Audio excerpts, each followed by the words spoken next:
Pembenahan rohani. Mana Sorgawi, Senin 13 April tahun 2020.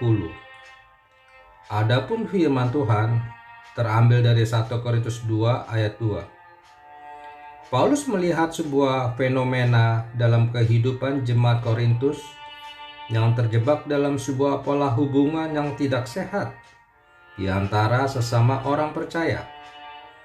Mereka merasa diri lebih hebat jika tergolong dalam golongan Paulus atau Apolos atau Kefas. Berselisih dalam hal makan persembahan berhala dan saling merasa lebih benar.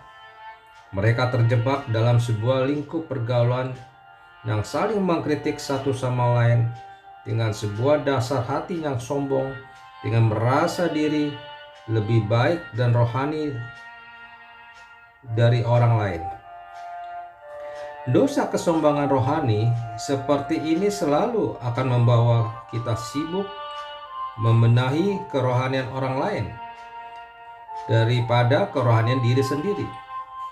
Jika kita tidak berhati-hati, maka kita akan mudah terjebak pada sebuah kondisi melihat selumbar di mata saudaramu, sedangkan balok di dalam mata kita tidak kita lihat. Oleh karena itu, Paulus berkata, "Aku telah memutuskan untuk tidak mengetahui apa-apa di antara kamu selain Yesus Kristus." Paulus hanya memfokuskan dirinya pada kehidupan yang menjadi saksi Kristus lewat buah-buah rohani yang dihasilkannya. Dengan kata lain, Paulus mengajarkan sebuah prinsip pergaulan di antara sesama orang percaya untuk tidak sibuk mengurus urusan orang lain, baik jasmani maupun rohani. Seorang teman berkata bahwa ia akan menolong seorang untuk dapat menjadi imam bagi keluarganya. Sementara saya melihat teman saya ini tergolong pasutri, pasukan suami takut istri. Ini merupakan salah satu contoh sederhana di mana kita mudah terjebak dalam pola pergaulan yang lebih melihat kekurangan rohani orang lain daripada diri sendiri. Mari kita beranjak keluar dari pola pergaulan seperti ini dan mulai menyibukkan diri kita untuk fokus pada kerohanian diri sendiri dan menemukan rencana Tuhan dalam kehidupan kita, sehingga kita tidak punya banyak waktu mengurus urusan orang lain.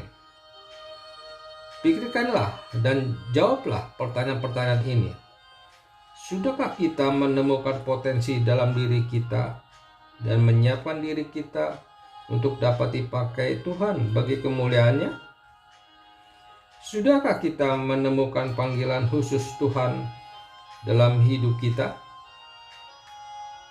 Sudah mampukah kita mendisiplinkan diri kita dalam mengatur waktu agar saat-saat berdoa dan membaca firman tidak terabaikan? Jika kita merenungkan dan berusaha menjawab pertanyaan-pertanyaan ini, maka kita akan menyadari bahwa masih terlalu banyak tanggung jawab rohani kita secara pribadi yang harus kita selesaikan di hadapan Tuhan. Jika demikian, mengapa kita masih buang banyak waktu dengan urusan orang lain? Percayalah, pembenahan rohani yang benar di dalam diri kita secara otomatis akan menghasilkan buah-buah rohani yang dapat dilihat dan dinikmati orang-orang percaya lainnya, sehingga memiliki kuasa yang lebih besar dan memberi dampak yang dahsyat dalam mengubah kehidupan rohani orang lain. Dengan kata lain, jadikanlah sikap hidup yang menghasilkan buah dengan menjadi saksi Kristus.